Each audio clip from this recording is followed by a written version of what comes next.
कोसा जरूर हो अरविंद केजरीवाल, लेकिन पंजाब गवर्नमेंट हो, दिल्ली गवर्नमेंट हो, उनका जो एक बार विधायक चुना जाएगा एक पेंशन लेंगे हम। कम से कम बाकी जगह अभी हिम्मत नहीं कर पाए विधायक लोग, या सरकारें फैसला नहीं कर पाई। तो 5-5 बार ले रहे थे। प्रकाश सिंह बादल को 5 बार की सैलरी मिलती थी, यानी अगर उनकी पेंशन 80,000 है तो 5 लाख 4 लाख मिलते थे। इससे ज्यादा बेशर्मी की बात कोई हो नहीं सकती पुष्कर भाई। बात ये है, ये धर्मेंद्र जी घुमाकर मामले को कहां ले आए रिजर्वेशन पर। नहीं अरे ठीक है सच्चाई ये भाई, है। मैं इसको गलत नहीं मानता हूं। वो अपनी पीडीए नीति लेके चल रहे हैं, तो वो पिछड़े दलित और अल्पसंख्यक या अगड़े, उसमें जो गरीब अगड़े अगड़े उनकी बात करें। मैं असल में उसको वहां ले जाना नहीं जाना चाहता हूं। वो अभी कहेंगे कि आप उनकी बात नहीं कर रहे हैं। ना भाई मैं आप मुझे बताइए ना, मनीष जी आप मुझे एक चीज बताइए। जो अन्न बांटा जा रहा है, जो अभी आपने किसानों को कहा 2,500-2,100, आपने बड़ी ईमानदारी से रखी बात, और मैं इसीलिए चर्चा में कोई ये नहीं कि दाएं बाएं करना, लेकिन वो भी फिर अपनी बात नहीं करेंगे। राजनीतिक दल को आप कितना भी आईना दिखाइए, आप पूछते रहिए। पांडे जी अगर जुड़ गए, मैं पूछूंगा कि अभी 69,000 शिक्षक पर क्यों नहीं फैसला आ पा रहा है, क्यों नहीं सरकार कह रही है, जबकि इलाहाबाद हाईकोर्ट की डबल बेंच ने उसको बिल्कुल गलत माना नियुक्तियों को। लेकिन अब वही है, जिसका जो वोट बैंक है वो उसकी बात करेगा ना। फिर तो हम लोग घूम घूम के जलेबी तलते रहेंगे। बात तो आगे निकलनी है, जैसे आपने यूनिफाइड की आकाश जी ने की। मैं आकाश जी का बात इसलिए वो ले रहा हूं कि वो उदारीकरण की आप करते रहिए, सरकारों के खजानों में पैसा नहीं है। अभी मैं पूछ लूंगा तो वो दिल्ली से लेकर केंद्र से हर सरकार के बता देंगे कोई वोट पैसा ही नहीं है उनके पास। इस फ्री जी मैं इसमें छोटी सी बात ये कहना चाहूंगा, छोटी सी बात बोल दूं जी, कि तनख्वाह बढ़ाना अच्छी बात है, बहुत अच्छी बात है। 8th पे कमीशन 9th और 10th तक जाइए, लेकिन समस्या होती है पेंशन सिस्टम के साथ। क्योंकि जब आदमी एक बार जॉब कंप्लीट करके अगले 30-40 साल जीता है तो उसके लिए उसे इंतजाम करना ही पड़ेगा। दरअसल सिस्टम क्या है कि जो इंडियन अकाउंटिंग सिस्टम है उसके हिसाब से सरकार चलती नहीं है। सरकार चलती है कैश अकाउंटिंग सिस्टम पे, यानी जो आ गया सो इनकम, जो चला गया सो खर्चा। और अकाउंटिंग होती है हमारी, चाहे नवरत्न कंपनी हो, महारत्न कंपनी हो, नॉर्मल अकाउंट कंपनी एक कंपनी हो, तो भाई क्या इनकम हो गई, आई या ना आई, क्या खर्चा हो गया, आया ना आया, हमें अकाउंटिंग अकाउंट नहीं है। तो सरकार, बीजेपी सरकार ने पहली बार ये सोचा कि ये पेंशन का लेवल इतना विकराल होता जा रहा है, अगले 20 सालों में सरकार चलाना ही मुश्किल हो जाएगा। अब देख लीजिए उत्तर प्रदेश का जो बजट है उसका 80% से ज्यादा सैलरी है, यानी बजट में डिस्कस करने के लिए, चर्चा करने के लिए कुछ है ही नहीं। तो सही मायनों में यह है कि आप तनख्वाह किसी के 50,000 आप 1 लाख कर दीजिए, लेकिन मैं जब काम तब सैलरी। प्राइवेट में तो यही है, मैं जॉब कर रहा हूँ। ठीक है मनीष जी, आता हूं आपको बताऊं, ये भाजपा के किसी प्रधानमंत्री को पहली बार मौका मिला है कि 8वें वेतन, किसी वेतन आयोग का गठन वो कर पाया। अटल जी के समय में नंबर नहीं लगा, और मोदी जी को अब ये पहला, क्योंकि तब वो 14 फरवरी 2014 में गठन हो गया था। तो हो सकता है ये लोग कुछ अच्छा लेके आए, लेकिन इतने उसमें डूज एंड डोंट्स हैं कि वो आप उससे बाहर निकल ही नहीं सकते। वो फिटमेंट फॉर्मूला है, 2.86 से आगे नहीं बढ़ेंगे। तो अब सरकारों के पास पैसा नहीं है, मैं ईमानदारी से कह रहा हूं। धर्मेंद्र जी आज नई सरकार में पहले रह चुके हैं, आगे आए, पैसा ही नहीं है सरकारों के पास, गोल गोल घुमाते हैं। अब क्या कर सकते हैं वो अलग बात है। जी आकाश जी, आप कुछ कहना चाह रहे हैं, पहले आप बात पूरी कीजिए। जी चौहान साहब, एक तो जो प्रश्न उठाया था हमारे समाजवादी पार्टी के मित्र ने, और लोगों ने भी प्रश्न उठाया था कि अभी जॉब्स खाली क्यों पड़ी हैं, जॉब्स वेकेंट क्यों नहीं भरी जा रही हैं, या जो है और ज्यादा लोगों को नहीं लिया जा रहा सरकार में।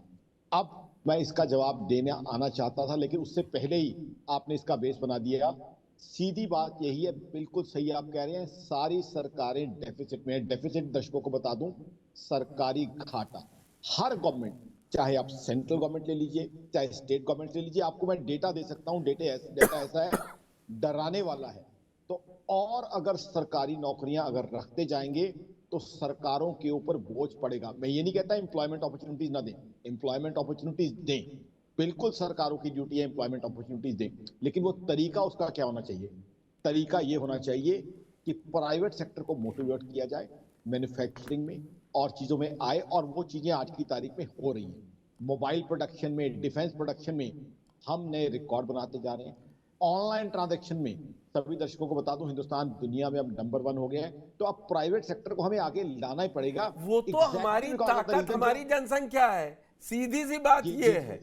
हम जी, ग्लोबल चौहान साहब, इतना हम खुले हैं, और ऑस्ट्रेलिया में तो अब हर चीज आपको पता ही होगा, ऑस्ट्रेलिया में कुछ कैश लेते ही नहीं है, वहां तो बिल्कुल जी। डिजिटलाइज हो गया है। ठीक है, ये तो हो गई ऑनलाइन ट्रांजैक्शन की बात। अब क्या, अब अगर हम और सरकारी नौकरियां देते जाते हैं जो डेफिसिट में है स्टेट्स और डेफिसिट में सेंट्रल गवर्नमेंट, क्या उतना जो है प्रेशर वो ले पाएंगे?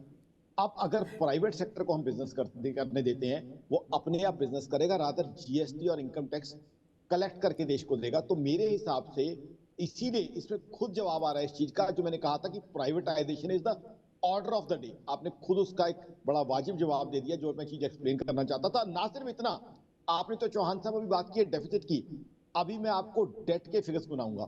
आपको पंजाब से यूपी, दिल्ली से लेके हर स्टेट में लेके जाऊंगा, राजस्थान में कितना कर्जा चढ़ा हुआ है हमारे हर स्टेट गवर्नमेंट पे। और होता क्या है, अभी एक बात कही थी मनीष जी ने, ये कहा था कि कितना जो खर्चा है गवर्नमेंट एम्प्लॉयज की सैलरी पे होता है। मैं एक दूसरी चीज बताऊंगा, आज कितना खर्चा जो स्टेट गवर्नमेंट्स ने लोन ले रखा है उसके इंटरेस्ट के ऊपर हो जाता है। तो अब क्या है, बंगाल के पास तो पैसा ही नहीं है, बंगाल के पास तो लोन का ब्याज देने का पैसा नहीं है। फिर अभी धर्मेंद्र जी मालूम क्या कहेंगे, मैं आपको बता दूं, क्योंकि डिबेट तो 60 मिनट की और चर्चा ये अनंत है।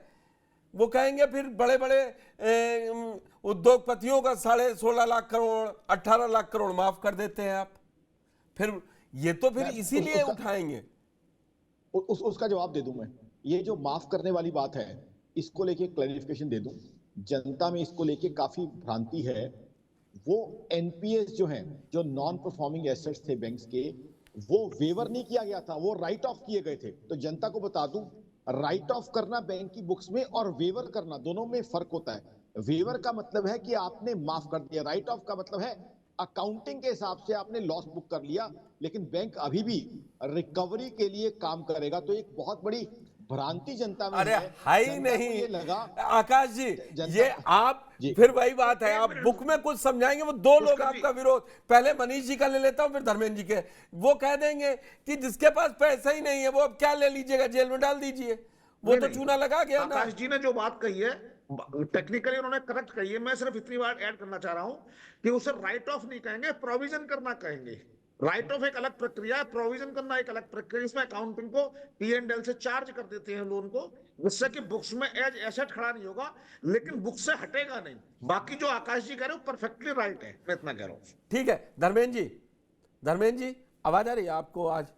हाँ पुष्कर जी, आ रही जी आप कुछ कहना चाह रहे थे? कह रहे हैं जी, आकाश जो एनपीए की बात कर रहे हैं, मैं ये कह रहा हूं कि जैसे अंबानी जी की 50 कंपनियां हैं, अलग अलग नामों से हैं, तो ये लोग करते क्या है कि एक कंपनी को एनपीए में डाल के फिर दूसरी कंपनी से बिजनेस करते हैं। अब एक कंपनी के एसेट को दूसरी कंपनी के एसेट से जोड़ा नहीं जाएगा।